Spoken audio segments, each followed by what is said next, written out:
सोचो, अगर यूरोप का सबसे एम्बिशियस फाइटर जेट प्रोग्राम अगर बंद हो जाए तो उस जगह पर कौन एंट्री करेगा?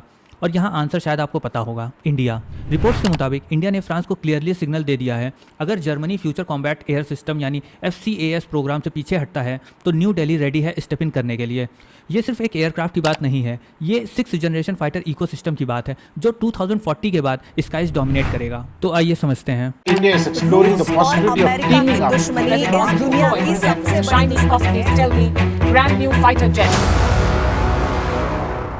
सबसे पहले देखते हैं FCAS क्या है। FCAS यानी future combat air system Europe का नेक्स्ट जेन फाइटर प्रोजेक्ट है। इसका एम है कि 2040 तक करंट जेट्स जैसे डसॉल्ट राफेल और यूरोफाइटर टाइफून को रिप्लेस किया जा सके। इस प्रोजेक्ट का मेन पार्टनर है फ्रांस, जर्मनी और स्पेन, और इसके सेंटर में है एक एयरक्राफ्ट न्यू जनरेशन फाइटर या NGF। लेकिन प्रॉब्लम यहाँ शुरू होती है।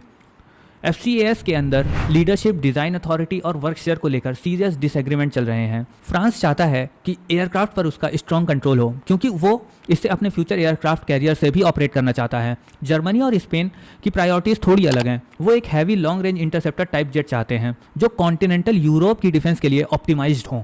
रिपोर्ट्स तक ये कह रही हैं करंट फॉर्म में FCAS ऑलमोस्ट डेड सिचुएशन में पहुंच चुका है, और इसी बीच इंडिया ने फ्रांस को मैसेज दिया, अगर पार्टनरशिप फ्रैक्चर्ड होती है तो हम बात करने के लिए रेडी हैं। ये कोई नॉर्मल फाइटर जेट नहीं है। NGF एक हैवी स्टेल्थ प्लेटफॉर्म होगा जो सिर्फ खुद फाइट नहीं करेगा बल्कि ड्रोन्स का मदरशिप बनेगा। इसका प्रोजेक्टेड वेट 30,000 से 32,000 kg के बीच होगा। दसॉल्ट राफेल का मैक्सिमम टेक ऑफ वेट लगभग 24,500 kg ही है।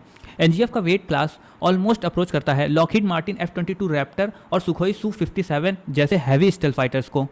अगर इंडिया ज्वाइन करता है तो ये एयरक्राफ्ट इंडिया के फ्यूचर स्ट्रक्चर में एमका के ऊपर पोजीशन होगा। एमका एक मीडियम वेट स्टेल्थ जेट है, NGF उससे ज़्यादा हैवी और ज़्यादा कैपेबल होगा, लेकिन सुखोई Su-30 MKI से थोड़ा सा नीचे मास और पेलोड कैटेगरी में।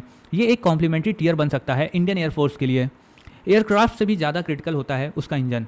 FCAS का इंजन डेवलप कर रहा है EUMET, जिसमें फ्रांस का सैफरॉन, जर्मनी का MTU और स्पेन का ITP एरो शामिल है। ये होगा वेरिएबल साइकिल इंजन, मतलब क्रूज मोड में फ्यूल एफिशिएंट टर्बो फैन जैसे चलेंगे और कॉम्बैट में टर्बो जेट जैसे थ्रस्ट होंगे। 6th जनरेशन एयरक्राफ्ट के लिए ये कैपेबिलिटी ऑलमोस्ट मैंडेटरी है। और यहाँ एक इंटरेस्टिंग पॉइंट है, सैफरॉन इसी रिसर्च को यूज़ कर रहा है इंडिया के एमका मार्क 2 के लिए 120 किलो न्यूटन इंजन को डेवलप करने में। ये इंडो फ्रांस एरोस्पेस पार्टनरशिप को और डीप बना रहा है। फ्रांस भी नहीं चाहता कि नेक्स्ट जेन प्रोपल्शन के लिए US पर डिपेंड रहना पड़े। स्ट्रेटेजिक ऑटोनॉमी दोनों देशों के लिए प्रायोरिटी है। और रीसेंट डिस्कशन के बाद ये लग रहा है कि FCAS 2 अलग एयरक्राफ्ट कॉन्सेप्ट में स्प्लिट हो सकता है। फ्रांस एक लाइटर कैरियर कैपेबल जेट चाहता है और जर्मनी और स्पेन एक heavier long range interceptor vision follow कर रहे हैं। अगर स्प्लिट होता है तो इंडिया का रोल बहुत ही ज़्यादा इंपॉर्टेंट हो सकता है, क्योंकि इंडिया को ऑपरेशनल इन्वायरमेंट यूनिक है।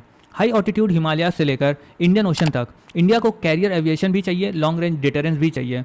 इस हिसाब से फ्रांस का विजन इंडिया के ज़्यादा क्लोज लगता है। इंडिया के लिए ये सिर्फ डील नहीं है। अगर इंडिया FCAS में रिवाइज टर्म पर एंट्री करता है तो ये सिर्फ एयरक्राफ्ट खरीदने का डिसीजन नहीं होगा, ये एक जनरेशनल कमिटमेंट होगा। Manned fighter plus drone swarms plus advance propulsion plus network centric warfare ecosystem. लेकिन एक बैलेंस भी जरूरी है। इंडिया का खुद का एमका प्रोग्राम सेंट्रल पिलर है फ्यूचर एरोस्पेस का। कोई भी फॉरेन कोलैबोरेशन तभी लॉजिकल होगा जब वो एमका को कॉम्प्लीमेंट करे या ओवरशैडो नहीं। इस मूव का एक और क्लियर जियोपॉलिटिकल सिग्नल है। यूरोप इंटरनली इतना ज़्यादा डिवाइडेड है। US के पास ऑलरेडी F-35 और फ्यूचर NGAD प्रोग्राम है। चाइना एग्रेसिवली 6th जेन कैपेबिलिटीज़ डेवलप कर रहा है। ऐसे में इंडिया अपने आप को एक पैसिव बायर नहीं बल्कि को डेवलपर के रूप में पोजीशन करना चाहता है। ये बताता है कि इंडिया अब ग्लोबल कॉम्बैट एविएशन लैंडस्केप में एक स्टेक होल्डर बनना चाहता है, सिर्फ कस्टमर नहीं। अगर जर्मनी बैकआउट करता है तो एक हो सकता है फ्यूचर यूरोपियन फाइटर पर मेड विथ इंडिया लिखा हो। अगर इंडिया स्मूथली बैलेंस करता है तो 2040 के बाद स्काइज में एक नया पावर इक्वेशन देखने को मिल सकता है। गेम अब सिर्फ जेट्स का नहीं है, गेम टेक्नोलॉजी, सोवरेनिटी और स्ट्रेटेजिक पार्टनरशिप का है। और लास्ट में, अगर आपको ये वीडियो पसंद आई तो please do hit the like button and please subscribe.